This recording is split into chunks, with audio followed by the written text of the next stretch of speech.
I always advise people to protect the bookends of their day. Particularly in the pandemic, there was that real blurring of boundary and this issue around presenteeism that, oh, well, I'm at work and I'm not commuting, therefore I should be on all the time. So one of the things I've taken to doing is, if I notice that I'm feeling really overwhelmed, is becoming really disciplined in making sure that if I am using my phone as an alarm clock, I switch off my alarm and I'm straight away, either I'm doing my workout, I jump in the shower, I'm getting my little girl ready sorted for school before I invite the rest of the world in to then dictate how my pace goes. It's not to say that that email will be any less overwhelming or unnerve me any less, but it's to say that actually at least I've done the things that I need to do on a foundation level. That means when those kind of hits do come, I feel better able and more resilient to deal with them. If you are someone that is a slave to your device, is making sure you protect that morning routine.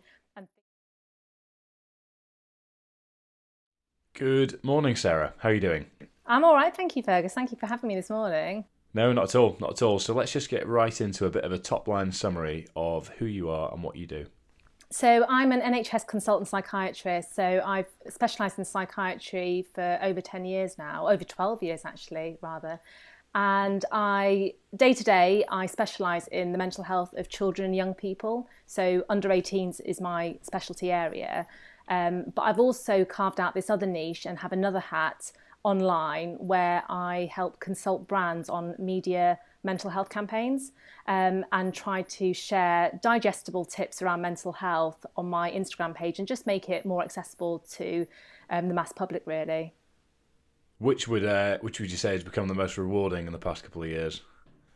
Oh, that's a tough one. I think both in their individual ways. I think the frustration of working within a finite week and only having a certain amount of clinics, a certain amount of capacity, means that the frustration that I'm left with at the end of the week is, have I helped enough people?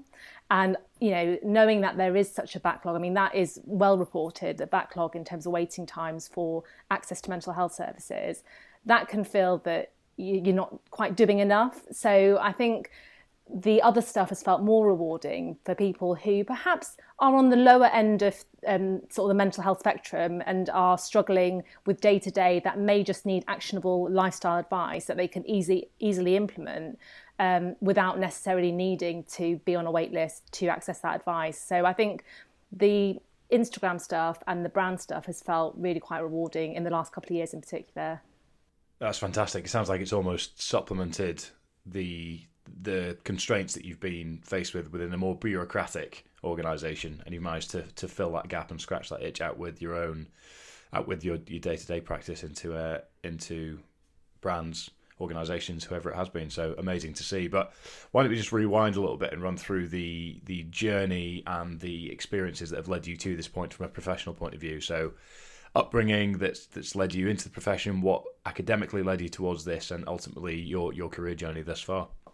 So I'm one of four. My dad was a doctor, mum was a dentist. So it was almost, and I think I've heard Mike speak about this on your podcast as well, kind of this idea that you don't necessarily want to follow in your parents' footsteps, but if that's all you see, live and breathe every day, it's quite difficult not to absorb some of that. So I had an interest really for medicine from a very early age, kind of seeing my dad coming through the door, and had an understanding, I suppose, of the pressures of working within an organisation like the NHS. And I became interested in mental health, I'd say, in university. So we had this really charismatic lecturer, and I remember I'd not known anything about psychiatry or mental health until that lecture in my first year.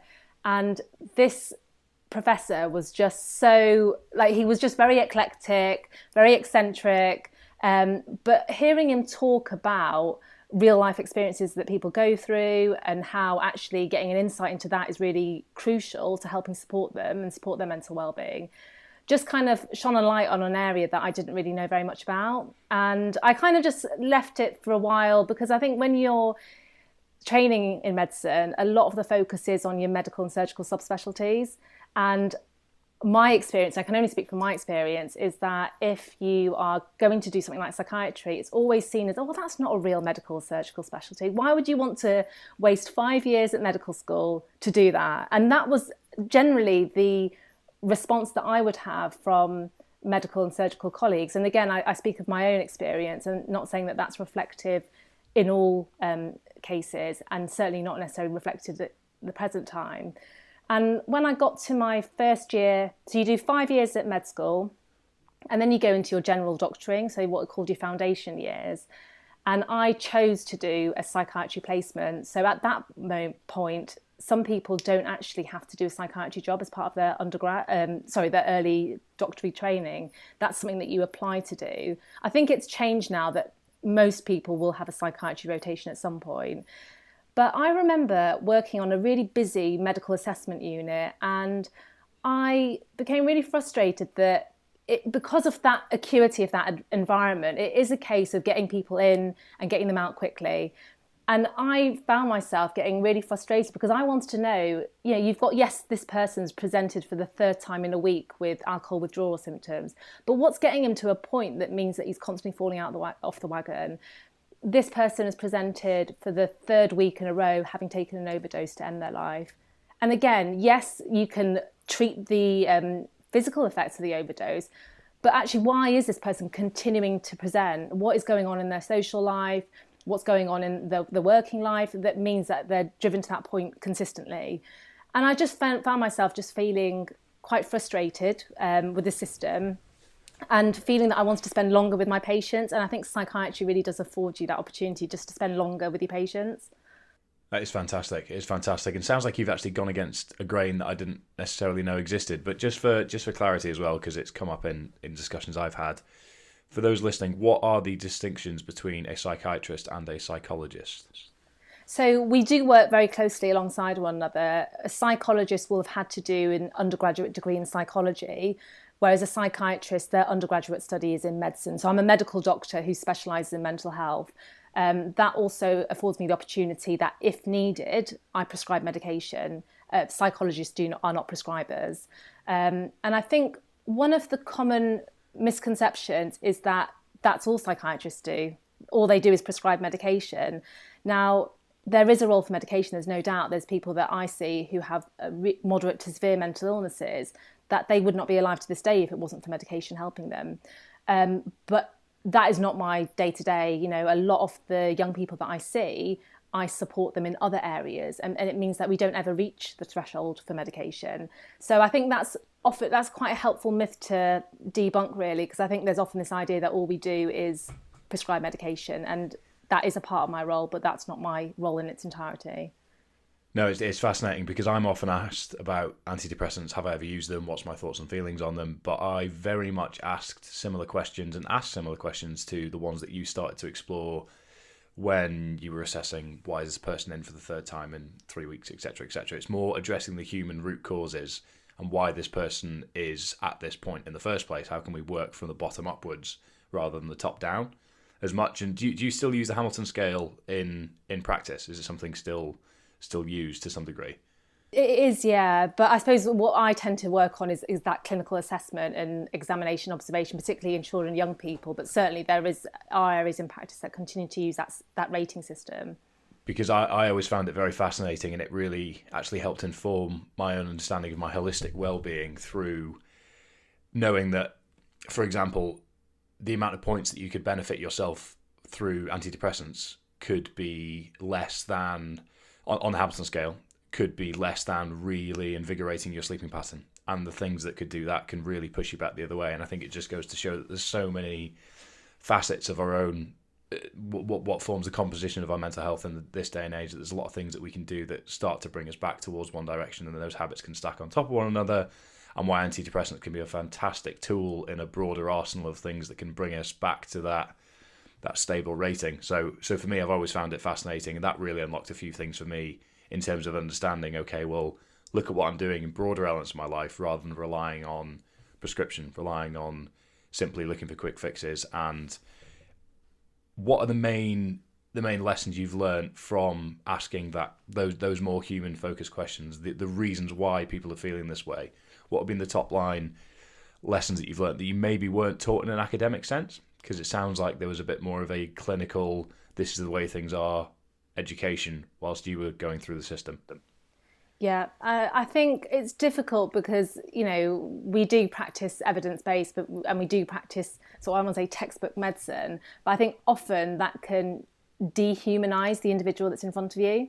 And so I think in terms of our first assessment, everything is relevant from that person's early years history to the beauty of working in child and adolescent psychiatry is often I will have the parent or the carer in front of me who can lend their expertise to how that upbringing may have also impacted that person that meant they present at this moment in time.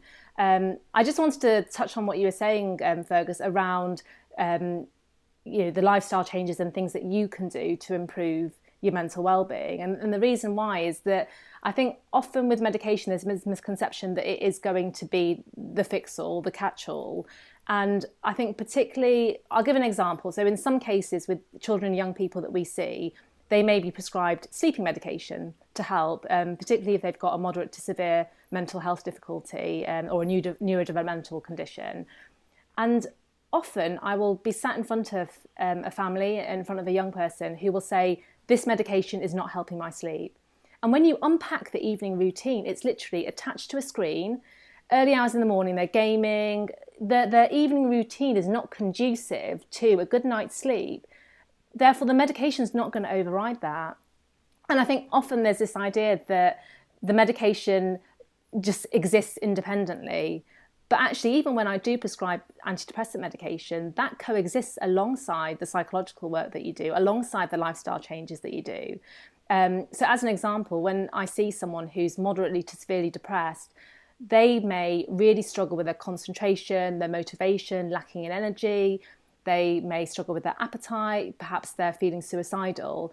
And the medication might help just give them that lift, improve their motivation, improve their focus to engage with the psychological work. Because actually trying to engage them in that psychological work or lifestyle changes from the off is redundant, because actually they're thinking they don't want to live beyond the next day. So actually you trying then to get them to implement lifestyle changes is not going to help. But actually once you get them to a point where the medication has lifted them, has improved their motivation, has improved their energy and focus, actually the psychological work becomes so much more meaningful. The lifestyle changes that you suggest to them suddenly become doable. And then at that point, you've kind of hit the sweet spot where the medication is doing what it needs to do, but actually then the person's feeling empowered that they can then do things to help themselves as well. It's almost like a catalyst or a step up for further improvement, isn't it? Absolutely. And the thing is, the mainstay of the progress, the long-standing changes is going to come from the lifestyle changes and also the psychological tools that they develop. Because, for some people, they may be on medication longer term. But for the most part, there are people that we do say as soon as they start to feel better, we give them 6 to 12 months of what we call remission. So symptoms going, near on disappearing. And then we reduce and stop the medication. And it's going to be the psychological work. It's going to be those lifestyle changes that are going to stand them in good stead beyond that. Do you think the request and reliance or assumption that the medication will provide a quick fix has increased as a result of the narrative around vaccination and broader health since the pandemic began? Not to sort of get into muddy waters, but I feel that a lot of the narrative from the government, from the health services, because there's obviously been metrics that they need to hit in terms of vaccinations, and if we can get as many people boxed off, then we can actually tackle this head on. That has potentially, it could be misconstrued by some as this is the be all and end all solution, and there aren't other lifestyle factors that can help me with my overall immunity, my overall health, and therefore make me less susceptible to this being a risk. Do you think that the narrative with the conversations you've had has somewhat shifted to more of a reliance upon medication as the be-all and end-all, as the fix, more than it did before? I think it's a combination of things, but I think fundamentally we've got a lack of resources. We need more therapists, we need more mental health staff. I think GPs are experiencing an enormous amount of pressure because they're the first line really. And if you think about, if you present to someone the option of we will put you on a wait list, but the wait list is 6 months to 9 months long, or you could walk out with a prescription today. Actually, which one are you going to go for? And I think I can completely empathise. Actually, that dilemma, because anything can happen in that 6 to 9 month period. Symptoms can get worse. People may not make it in that 6 to 9 month period. So I think it's incredibly difficult. And I think, for those people that are struggling on sort of the milder end of the spectrum, I think often when they are left to wait, they might find that they're struggling, that they reach a point when they say, actually, I can't wait any longer and I need something, and medication is that something. Yeah, no, that makes perfect sense. And I think the broader element to that as well is what have been the main things that you've isolated throughout the past 2 years now that have really changed in young people's mental health in terms of how they're interacting from a social point of view, how their habits have changed. What are the notable changes that have come as a result of the experience we've all had collectively in the past 2 years that are, I don't want to use the word frightening, but that are most alarming or most consistent that you've seen?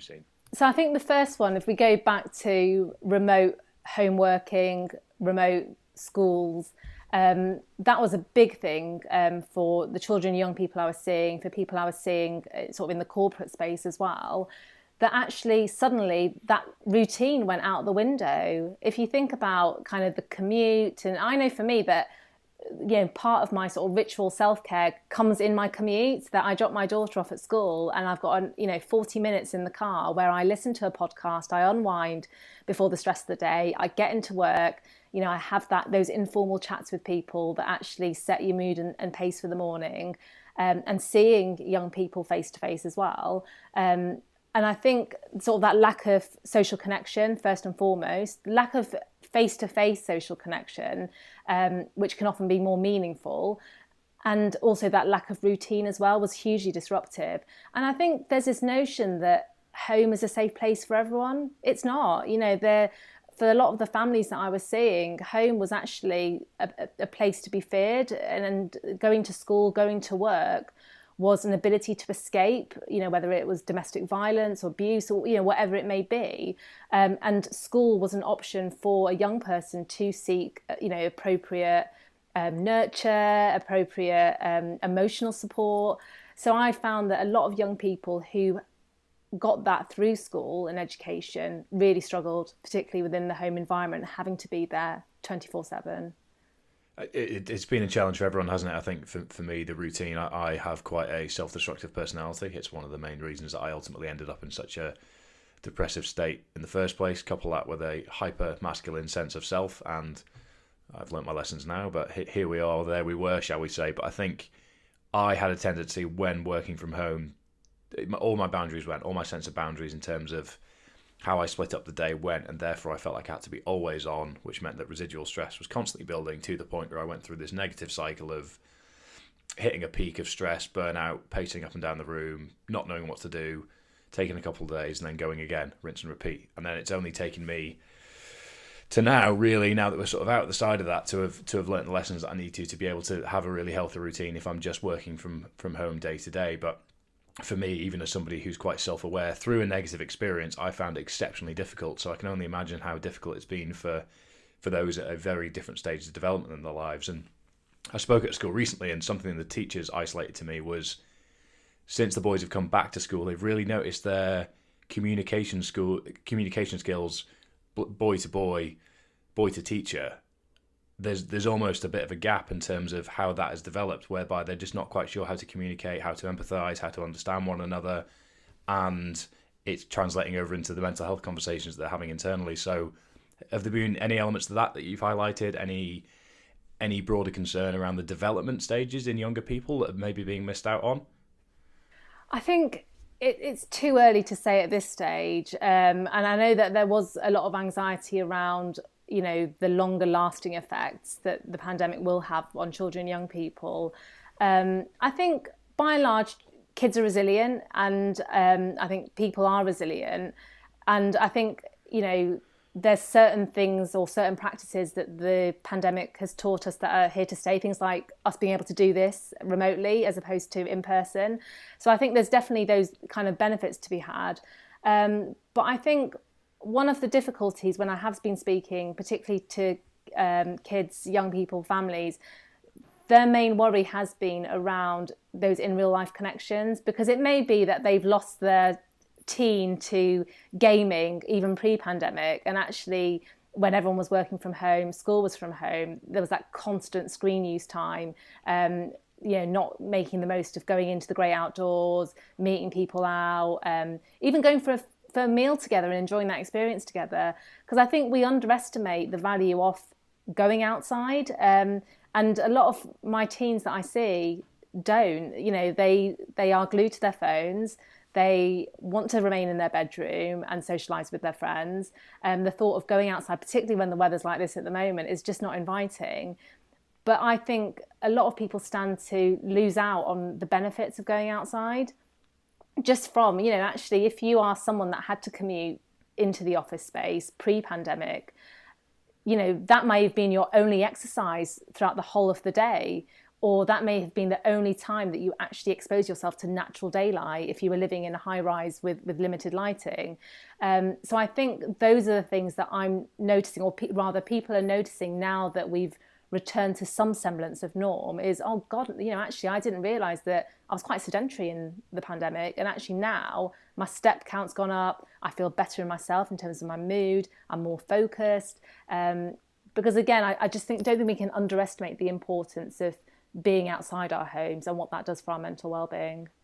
No, I couldn't agree more. And so many things that we take for granted or don't realise how important to us they are right in our faces and just part of our day-to-day lives, aren't they? Green space, clean air, natural daylight, all these things that just don't seem like much at all are absolutely fundamental components of managing our sort of circadian rhythm and everything that works around that. And one question I'm interested to sort of hear from you on is how your mental health has been throughout this process, and also secondary to that, how it's been throughout this as a career, because it must be difficult to detach yourself from each patient individual by individual, because they each have their own unique story, their own experiences, their own things that are troubling them. And I know when I come to the end of a day working with school children, and I've heard different accounts from different children on the things they've experienced and the things that are troubling them, it's very, very hard to detach yourself emotionally. And obviously I'm not medically qualified anywhere near to the level that you are, but it does weigh me down for a couple of days afterwards, not in a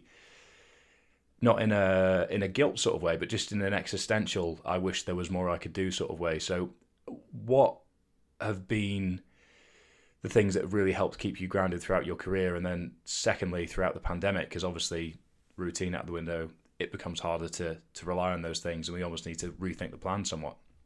Yeah, it's really interesting you say that. Just before I logged on, my husband gave me a phone call. So my husband knew that I was doing this podcast with you, and he goes, make sure you tell him that you had a down day yesterday. And, I think often there's this misconception, because I work in the mental health space and because I'm a psychiatrist, that I'm somewhat immune to experiencing moments where I'm low, moments where I'm anxious. But, I am human, and I think I'd be concerned if I was in this job and didn't have any moments where I felt overwhelmed, or moments where actually I took things home with me emotionally as well.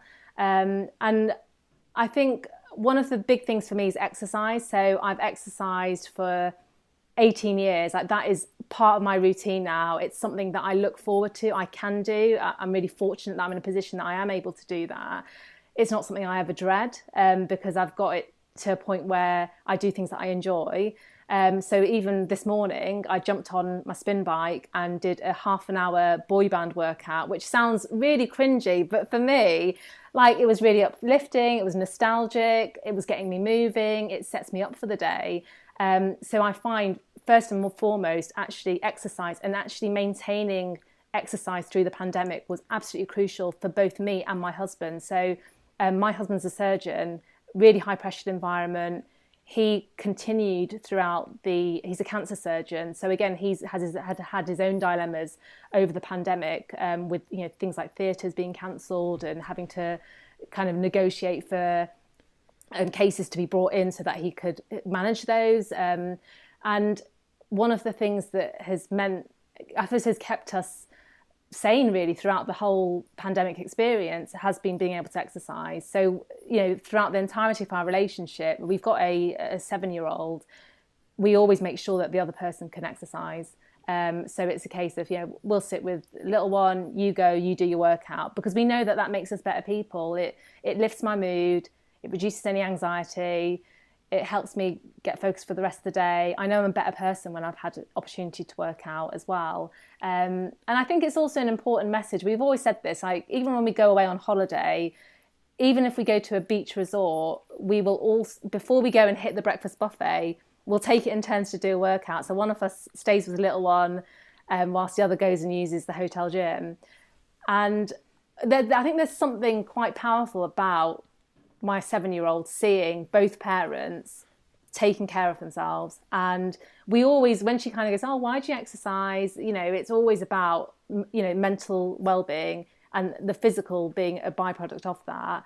You know, she loves going to the gym. So, you know, she's always been active from a young age. And I think that's one thing that if I could recommend any piece of advice, is get your little ones into fitness from a young age. It's not to say that everyone's going to be an elite athlete or whatever, but it's about actually making that part of your routine, because I cannot underestimate enough the importance of exercising for your mental health. It's one of the things I'm most thankful to my parents for, actually, with my upbringing, is that me and my brother had free reign on trying absolutely any sport that we wanted to, however far we wanted to push it, no expectation. Although I think my brother would probably argue against my dad somewhat on that, as my dad was a professional cricketer, didn't quite get as far as he wanted to, and my brother has just become a professional cricketer. So I think there's maybe some subliminal stuff going on there. But we grew up snowboarding, skateboarding, golf, cricket, rugby, football, and everything and anything we wanted. And I think it just meant that when we got to an age where we had the freedom to choose what we wanted to do, it was a complete non-negotiable without any questions asked. And that's been a real anchor for us both with our mental health over the years. But I was asked a question recently by a parent, and it actually came up 3 times in the Microsoft Teams call as I was doing it, having a conversation with a law firm. And I didn't feel necessarily qualified to answer, as I am not a parent. But one of the things that I conceptually thought of as an answer to suggest to said parent in terms of how can they instill a better sense of environment and confidence in their children to be able to talk about their mental health openly when their parents work such high pressure jobs. One of the things that just logically came to me was being willing to show to your children when you're actually suffering and when you're struggling, because I think the facade of trying to pretend that as parents, I was going to say we, not yet, you are all okay all the time, might create the false sense of security or illusion that the child then thinks that they should be okay all the time as well. So given your experience in practice, was that a good suggestion? I think is the question. 100%, because there are times when I might feel a little bit wobbly or not happy. And, you know, I've always encouraged my daughter from a young age to be able to articulate how she's feeling, because she's at the age now where she's very, very fearful about death in particular. And I want her to be not necessarily, I don't want her to suffer in silence and to hold all of that internally. So whenever we're reading and there's a plot line where, a young person or someone's died or whatever, if we're talking about people in history, you know, I don't kind of sort of dumb down what she's saying. I don't brush it under the carpet. You know, it's a moment for us to explore why she's feeling sad. She might even say, do you feel sad sometimes? I feel really sad today. And I do, because I think you're not doing them any favours by pretending that you're some superhuman who can manage everything, you know, emotionally, physically, on a practical level. The other week, I had a moment where I said to my husband, I just need a day to myself. Because, again, I've just found myself feeling really, really overwhelmed. And I almost needed a break from the mundane of, you know, going to work, dropping daughter off at school, doing everything, you know, homework, all of that. And I just need a day to myself. And when I wasn't dropping her off, she said, oh, where are you going? I said, Mummy's just having a day to herself, because it just means that Mummy's going to come back feeling a bit happier, a bit more together, being able to, and I think that's important to have that honesty, because it just means, if anything, you're opening up the language that they can use in turn as they're growing up and developing. Because I think a lot of the time when I see young people in clinic or families in clinic, and family culture might be, you know, stiff upper lip, we just plod on through, Smiths, we just get on with it and we don't complain. And when you see these families in clinic, they really struggle on an emotional level to be able to articulate difficulties, because the norm for them is, well, we don't deal with emotion. We brush things under the carpet. If you're struggling, you hold that in on yourself and you wait until sort of disaster hits and suddenly you've got a young person who wants to end their life. And actually I think giving individuals the confidence to be able to express how they're feeling openly and honestly in an environment where they're not going to be shut down is really important. That was exactly my train of thought with my answer. But again, there's always that sense of internal imposter syndrome, or just whatever you want to call it, in that I don't feel qualified giving parents advice as a non-parent to some degree beyond what seems logical to me. But maybe that's it in its simplest sense, because I don't have the additional pressure of actually having to appease a child. So I can look at things rationally and logically. But I think one thing I'm very keen to hear on is more about all the lessons that you've learned from your time in the profession that you're in, and how you've translated that into the brand strategy, brand campaign work that you've done with organisations over the years. So what point in your life did you decide you wanted to do a little bit more around the clinical practice? Where did you feel that there was more fulfillment to be had, there was more reward and impact to be had, that led you down this path? So I set up my Instagram in 2016 on Boxing Day, no less, because I was complaining about the fact that there was lots of noise in the mental health space online, and not all of it particularly accurate, a reflection on what was going on day to day. I wouldn't do it that way. So there was a kind of a lot of that back and forth for some time. And I think my husband just got to a point where it's we'll just do something about it then.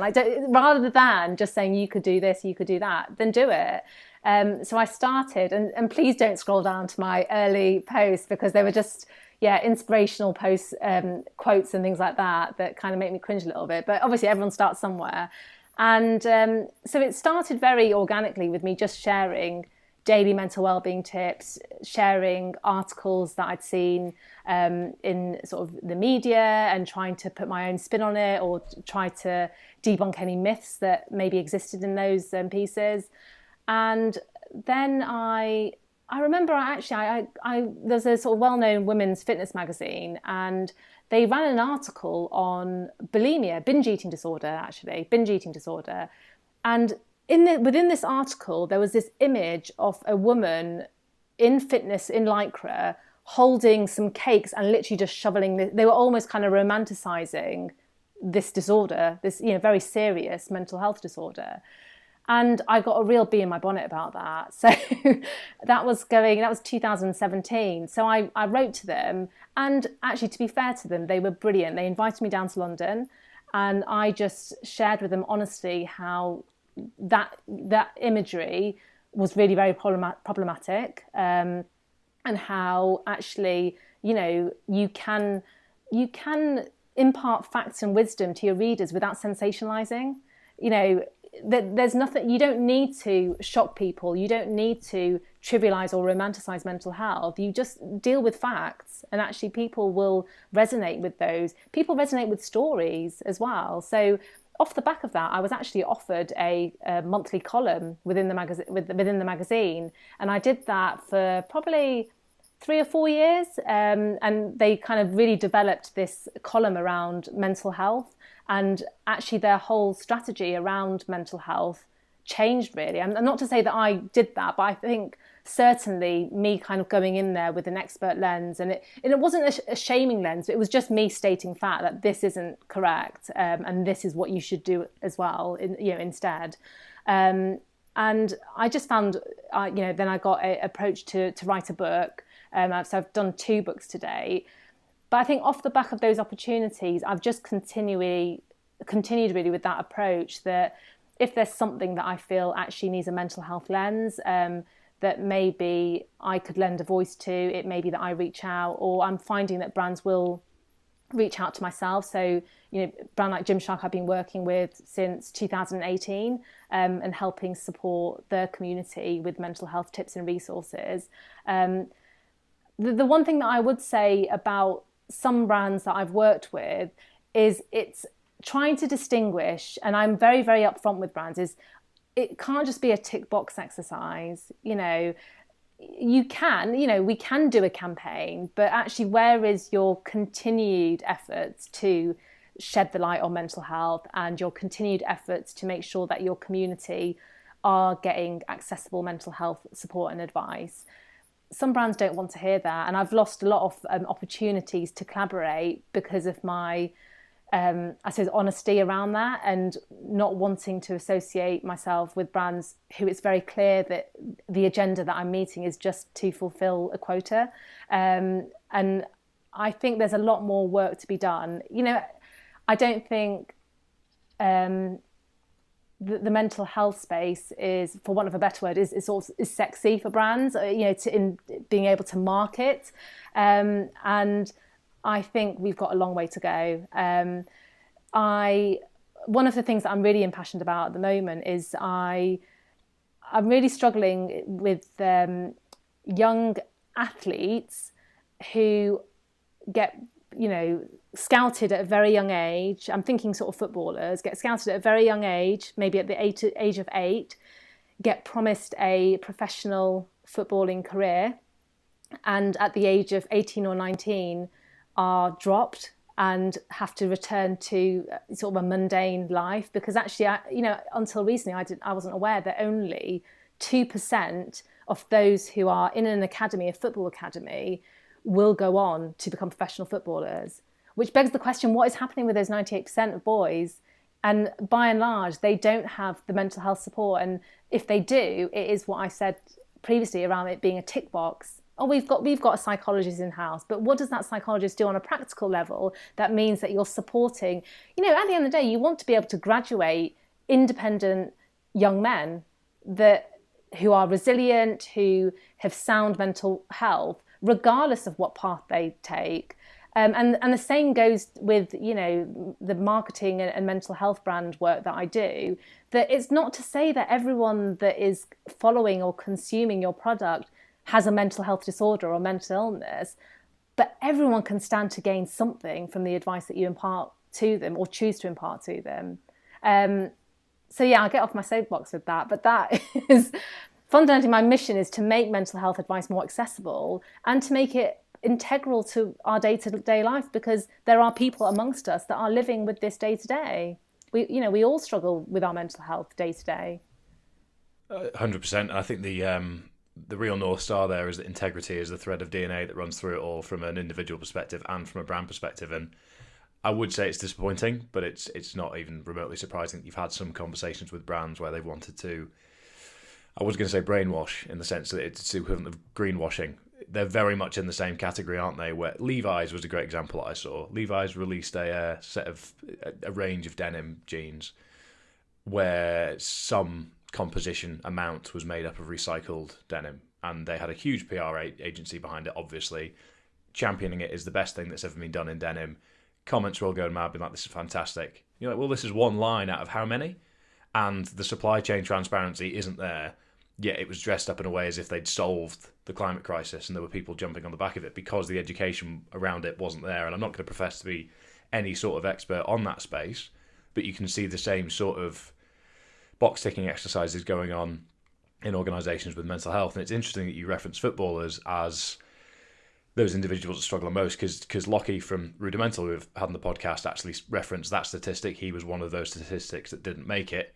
Obviously, he's done very, very well, but it meant that the career that he's now had, he wasn't emotionally prepared for dealing with when it came to its peak. There'd been times we've been driving home from tours, crying his eyes out through roundabouts, barely even able to drive because he's crying, but ashamed that he's crying because he shouldn't be crying. So he's still driving because he refuses to acknowledge that he's crying. And then there's just complete lack of emotional understanding that comes from not having those facilities given to you in the right way throughout the period of time. And for those athletes you've referenced, that they miss out on formative years that mean that when they go back to that mundane life that you referenced, it's a complete different planet entirely, because there's been no understanding of it to that point. So I think it's great to hear that integrity is the thread that runs through it all, but disappointing to hear that there's still lots of work to be done. Although I do think there's been huge changes in the past few years, which I hope you've seen as well. I think from when I started in this space in 2018, I've already seen organisations, companies, media come on leaps and bounds. So fingers crossed, it continues to exponentially increase, and within the next 5 to 10 years, we've noticed a real impact on the space. But it does sound like things are going in the right direction. I hope. No, I hope so too, because I think again, in the last couple of years with the pandemic, that was one of the things that I made a concerted effort to do, particularly in the corporate space, was just checking in to see actually what companies were doing to support the mental health of their employees. And a lot of them would sort of buy subscriptions to mental health apps and podcasts and whatnot. And a lot of the time when you're speaking to the employee, they don't actually want that. The simplest thing that they want is a check-in and actually for someone to ask them how they are and actually care about the response that they give and be able to give more actionable tips bespoke to the role that they're in. Because I think often if you're served up that sort of generic advice of take a break, go outside, actually that doesn't speak to the difficulties that they may be having behind closed doors. It comes back to the question as well, is you can chuck as many things as you want at somebody, but if the root cause isn't being addressed, it doesn't matter. And a lot of the time, employees, I've witnessed it myself, I know of friends that have experienced it, I know of stories I've read on LinkedIn, whether they're true or not, you never know these days, but I've seen lots of things around if an employee is coming to you saying that workload is too high, stress is too high, things are unmanageable, and you just keep chucking, here's a paid subscription for you, here's another resource you can access, it's completely irrelevant if the root cause is still the same, which is they're overworked, they're not being given the development responsibilities that make them tick, that leave them feeling fulfilled, which means that without any spare time in their day-to-day life, they're sort of trudging through life without any sense of fulfillment, which as a human being is an essential part of what makes us tick. So I think there needs to be a real parameter shift in terms of the demands on employees and how it's all understood, rather than just chucking potential solutions to tick boxes, and more understanding the employees and the people, the actual people. They're not just resources, they're not just assets within the company, it's the people that actually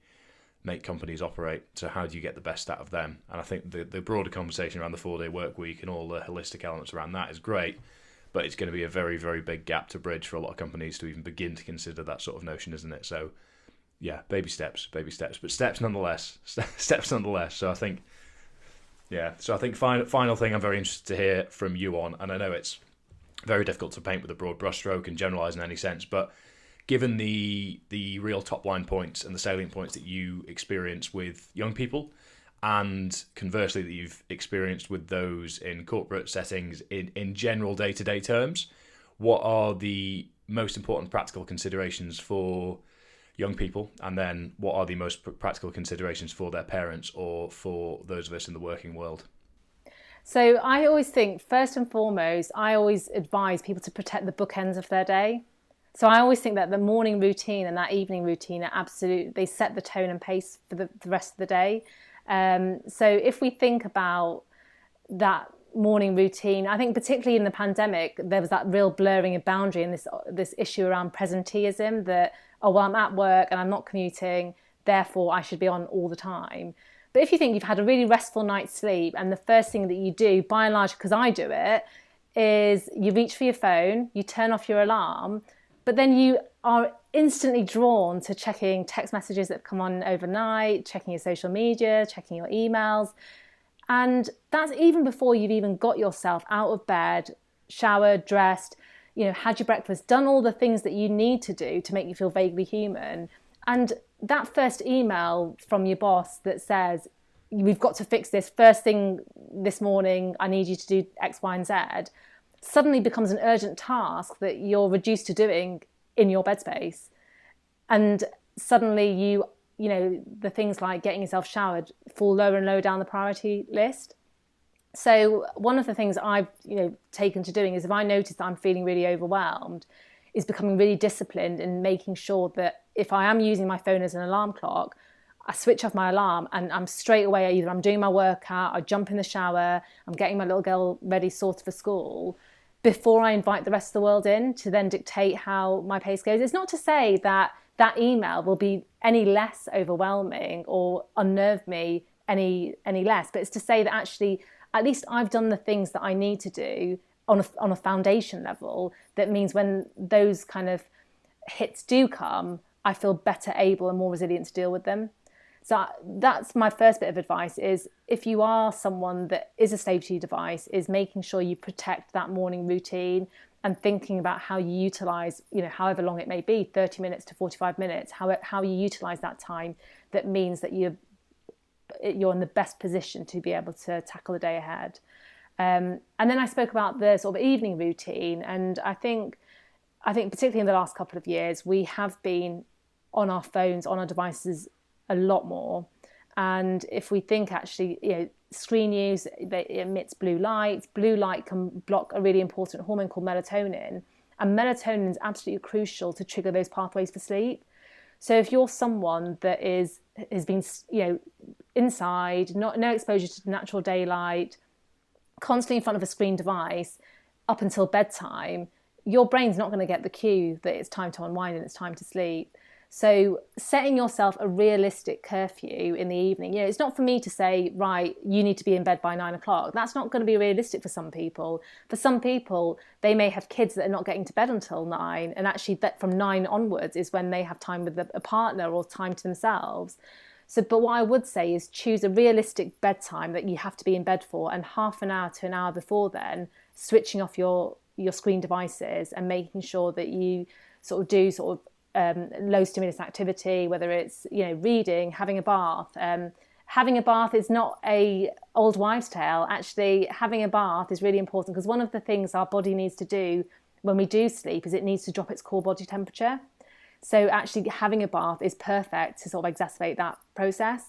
So I always suggest that people have a bath in the evening if they're able to.